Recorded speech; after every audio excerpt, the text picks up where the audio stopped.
বন্ধুসকল welcome to my YouTube channel Assam career update. আজি পুনৰ আপোনালোকৰ বাবে বহুত ভাল খবৰ আহি গ'ল। 5টাকৈ বিভাগত নতুনকৈ চাকৰি মুকলি কৰিছে। গ্ৰেড 3 গ্ৰেড 4 লেভেলৰ চাকৰি 10 পাছ 12 পাছ ডিগ্ৰী পাছ সকলোৰে বাবে চাকৰি আপোনালোকে দেখিবলৈ পাব। অসমৰ সকলোৰে বাবে চাকৰি হৈছে। কেনেদৰে আবেদনসমূহ কৰিব পাৰিব, কোনটো পদৰ ক্ষেত্ৰত কিমানকৈ এজ ক্ৰাইটেৰিয়া বিচাৰিছে, কোৱালিফিকেশ্যন বিচাৰিছে, অৰ্হতা কিমান লাগিব, সকলোখিনি কথা এই ভিডিঅ'ৰ যোগে আলোচনা কৰা হ'ব।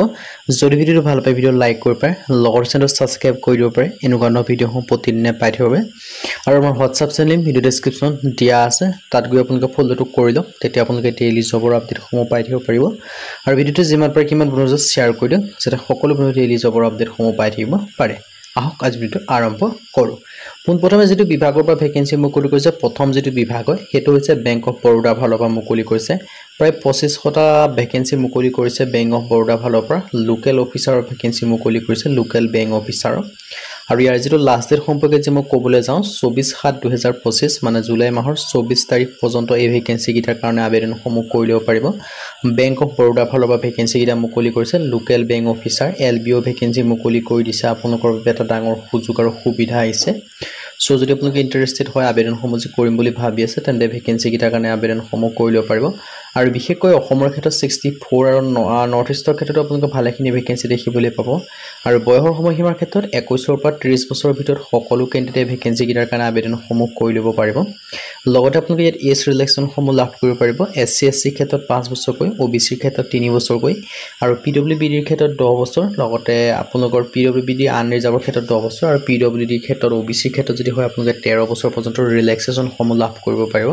মানে ফৰ এক্সাম্পল SC SC কেণ্ডিডেটে 21ৰ পৰা 35 বছৰলৈকে আবেদন কৰিব পাৰিব। OBC কেণ্ডিডেটে আপোনালোকৰ 33 বছৰলৈকে পাৰিব। PWD হ'লে 40 বছৰলৈকে পাৰিব। এনেদৰে আপোনালোকে ভগাই ল'ব পাৰিব। আৰু PWSC SC হ'লে 15 বছৰ পৰ্যন্ত পাৰিব। আৰু লগতে ইয়াৰ ভেকেঞ্চিকেইটাৰ ক্ষেত্ৰত আপোনালোকে গ্ৰেজুৱেশ্যন পাছ কৰিব লাগিব না, BA হওক BSc হওক BCom যদি পাছ কৰিছে তেতিয়া আবেদনসমূহ কৰি ল'ব পাৰিব। চ' ইয়াত আপোনালোকে দেখিব পাৰিছে 4 জুলাইৰ পৰা আবেদনসমূহ ষ্টাৰ্ট হৈছে। 24 জুলাই ইয়াৰ কাৰণে লাষ্ট ডেট হয়। তাৰ আগতে আপোনালোকে আবেদনসমূহ কৰি ল'ব লাগিব। চ' যদি ইণ্টাৰেষ্টেড হয়, ইলিজিবল হয়, আবেদনসমূহ কৰি ল'ব পাৰিব। তাৰ যদি পিছৰ 2 নম্বৰ ভেকেঞ্চি মুকলি কৰিছে, সেইটো মুকলি কৰিছে আপোনালোকৰ SSC CSSL ফালৰ পৰা, ৰিক্ৰুইটমেণ্টৰ ফালৰ পৰা। SSC CSSL যিটো হাই ছেকেণ্ডেৰী লেভেলৰ হয়, ইয়াৰ ক্ষেত্ৰত আপোনালোকৰ 3131টাকৈ ভেকেঞ্চি মুকলি কৰিছে, 3131 ভেকেঞ্চি। আৰু ইয়াৰ যিটো লাষ্ট ডেট সম্পৰ্কে যদি ক'বলৈ যাওঁ, 18/7/2025 মানে জুলাই মাহৰ 18 তাৰিখ পৰ্যন্ত ভেকেঞ্চিকেইটাৰ কাৰণে আবেদনসমূহ কৰি ল'ব পাৰিব। আৰু ইয়াৰ বিশেষকৈ 3টা ধৰণৰ ভেকেঞ্চি দেখিব পাব। লোৱাৰ ডিভিজন ক্লাৰ্ক, এনেকৈ LDC, আৰু আপোনালোকে এনেকৈ ডাটা এণ্ট্ৰি অপাৰেটৰ DEO, এনেকুৱা ধৰণৰ ভেকেঞ্চিসমূহ দেখিবলৈ পাব। আৰু আপোনালোকে যিটো ডাটা এণ্ট্ৰি অপাৰেটৰ DEO এটা পাব, আৰু data entry operator grade A এটা পাব। টোটেল 30,131 এপ্ৰক্স বুলি দিয়া আছে, মানে পিছত আপোনালোকৰ ভেকেঞ্চি বহাৰ সম্ভাৱনা আছে। আৰু লোৱাৰ ডিভিজন ক্লাৰ্কৰ ক্ষেত্ৰত আপোনালোকৰ লেভেল 2 19,900 পৰা 63,200 টকা পৰ্যন্ত লাভ কৰিব পাৰিব। ডাটা এণ্ট্ৰি অপাৰেটৰ DEOৰ ক্ষেত্ৰত আপোনালোকৰ লেভেল 5 আপোনালোকৰ 29,000 পৰা 92,000 টকা পৰ্যন্ত লাভ কৰিব পাৰিব। ডাটা এণ্ট্ৰি অপাৰেটৰ গ্ৰেড 1ৰ ক্ষেত্ৰত ছেইম তেনেকুৱা ধৰণৰ লাভ কৰিব পাৰিব। আৰু বয়সৰ সময়সীমাৰ ক্ষেত্ৰত 18 পৰা 27 বছৰলৈকে আবেদনসমূহ কৰি ল'ব পাৰিব। লগতে আপোনালোকে এজ ৰিলেক্সনসমূহ লাভ কৰিব পাৰিব। যদি আপোনালোকে SC SC হয়, তেতিয়া আপোনালোকে 5 বছৰকৈ ৰিলেক্সনসমূহ লাভ কৰিব পাৰিব। OBC হ'লে 3 বছৰকৈ লাভ কৰিব পাৰিব। আৰু যদি আপোনালোকে PWD কেণ্ডিডেট হয়, তেতিয়া আপোনালোকে 10 বছৰ পাৰিব। PWD OBC হ'লে 13 বছৰ, মানে PWD জেনেৰেল হ'লে 10 বছৰ, PWD OBC হ'লে 13 বছৰ, আৰু PWD SC SC হ'লে 15 বছৰ, আৰু ESMৰ ক্ষেত্ৰত 3 বছৰকৈ ৰিলেক্সনসমূহ লাভ কৰিব পাৰিব। আৰু এডুকেশ্যন কোৱালিফিকেশ্যনৰ ক্ষেত্ৰত 12 পাছ কৰিলে আবেদনসমূহ কৰি ল'ব পাৰিব। আৰু যিটো ডাটা এণ্ট্ৰি অপাৰেটৰৰ ক্ষেত্ৰত 12 পাছৰ লগত আপোনালোকৰ ছায়েন্স বিচাৰিছে। বাকী LDCৰ ক্ষেত্ৰত আপোনালোকে চিম্পুল 12 পাছ কৰিলে হ'ল। আৰ্টছ হওক ছায়েন্স হওক কমাৰ্চ হওক কোনো কথা নাই।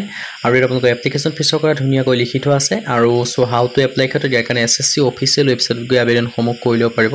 23 জুনৰ পৰা আবেদনসমূহ ষ্টাৰ্ট হৈছে। 18 জুলাই ইয়াৰ কাৰণে লাষ্ট ডেট হয়। মই এডভাৰটাইজমেণ্টৰ এপ্লাই লিংকটো ভিডিঅ' ডেছক্ৰিপশ্যনত দিয়া থাকিব, তাত আপোনালোকে ভিজিট কৰি চাই মেলি আপোনালোকে আবেদনসমূহ কৰি ল'ব পাৰিব। যদি আপোনালোকে ইণ্টাৰেষ্টেড হয় বা আবেদনসমূহ কৰিম বুলি ভাবি আছে, ধুনীয়াকৈ কম্পিটিশ্যন কেনেকৈ হ'ব বা আপোনালোকৰ এক্সামসমূহ কেনেকুৱা হ'ব, ইয়াত সকলোখিনি কথা চিলেবাছ সম্পৰ্কেও দিয়া আছে, এক্সাম চেণ্টাৰ সম্পৰ্কেও দিয়া আছে। আপোনালোকে ভালদৰে ডিটেইলছখিনি চাই ল'ব, আপোনালোকে এপ্লাই কৰাৰ আগত। তাৰপিছত আপোনালোকে ধুনীয়াকৈ আবেদনসমূহ কৰি ল'ব পাৰিব। চ' আপোনালোকৰ এটা ভাল সুযোগেই আহিছে, সুযোগটো আপোনালোকে নেহেৰাব। তাৰ যিটো পিছৰ ভেকেঞ্চি মুকলি কৰিছে, এইটো মুকলি কৰিছে আপোনালোকৰ গুৱাহাটী হাইকোৰ্টৰ ফালৰ পৰা।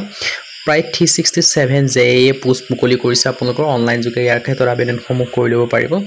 গুৱাহাটী হাইকোৰ্টৰ ফালৰ পৰা মুকলি কৰিছে 31/7/2025 মানে জুলাই মাহৰ 31 তাৰিখ পৰ্যন্ত এই ভেকেঞ্চিকেইটাৰ কাৰণে আবেদনসমূহ কৰি ল'ব পাৰিব আৰু ইয়াৰ ক্ষেত্ৰত আপোনালোকে এপ্লাই অনলাইন যোগে কৰিব পাৰিব নিজৰ মোবাইলৰ পৰা যদি কৰোঁ বুলি ভাবে সো যদি ইণ্টাৰেষ্টেড হয় আবেদনসমূহ আপোনালোকে কৰি ল'ব পাৰিব এটা আপোনালোকৰ বাবে ডাঙৰ সুযোগ আৰু সুবিধা আছে সুযোগ আৰু সুবিধাটো আপোনালোকে নেহেৰুৱাব নেম অফ দা পোষ্ট আপোনালোকে দেখিছে জুনিয়ৰ এডমিনিষ্ট্ৰেটিভ এছিষ্টেণ্ট আৰু ক্ষেত্ৰত 367টা কেটেগৰিজ ভেকেঞ্চিৰ ক্ষেত্ৰত ইউআৰৰ ক্ষেত্ৰত 191টা এছচি ক্ষেত্ৰত 30টা এছটি প্লেনৰ ক্ষেত্ৰত 42টা এছটি হিলৰ ক্ষেত্ৰত 20টা পিডব্লিউবিডিৰ ক্ষেত্ৰত 5টা ওবিচি এমবিচি ক্ষেত্ৰত 79টা আৰু ইয়াৰ যিখিনি ভেকেঞ্চি মুকলি কৰিছে আপোনালোকৰ জুডিচিৰ ফালৰ পৰা গোটেইখিনি আপোনালোকৰ ডিষ্ট্ৰিক্ট ৱাইজত ভেকেঞ্চি ভাগ কৰি থোৱা আছে আপোনালোকৰ গোটেই ডিষ্ট্ৰিক্ট ৱাইজত ভেকেঞ্চিখিনি আপোনালোকে চাই ল'ব পাৰে কোনখন ডিষ্ট্ৰিক্টৰ পৰা কিমানকৈ ভেকেঞ্চি মুকলি কৰিছে সো আপোনালোকে নিজৰ জিলাতে চাকৰিখিনি লাভ কৰা এটা সুযোগ লাভ কৰিব আৰু এইখিনিৰ ক্ষেত্ৰত আপোনালোকৰ যেটো এজ লিমিট হয় 18 পৰা 40 বছৰলৈকে লগতে ৰিলেক্সেশ্যন সমূহ লাভ কৰিব এডুকেশ্যন কোৱালিফিকেশ্যন মাত্ৰ গ্ৰেজুৱেশ্যন পাছ কৰিব লাগে বিএ হওক বিএসসি হওক বিকম হওক বুলি কোনো কথা নাই মাত্ৰ আপোনালোকে গ্ৰেজুৱেশ্যন পাছ কৰিলে আবেদনসমূহ কৰি ল'ব পাৰিব আৰু এপ্লিকেশ্যন ফিছৰ ক্ষেত্ৰতো লিখা আছে মই এডভাৰটাইজমেণ্ট আৰু এপ্লাই লিংকটো ভিডিও ডেছক্ৰিপশ্যনত দিয়া থাকিব